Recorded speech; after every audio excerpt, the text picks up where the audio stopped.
Batuk itu kan biasanya karena lendir ya, lendir atau slime gitu-gitulah. Ya kurangi makanan yang menyebabkan banyak lendir ya, minyak, tepung gitu-gitu ya.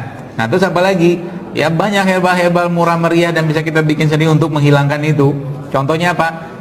Jahe jeruk nipis. Selesai kan? Minum pagi sebelum ngajar biar lebih lancar ngomong bahasa Inggrisnya misalnya. Ya. Atau kencur. Kan murah kan?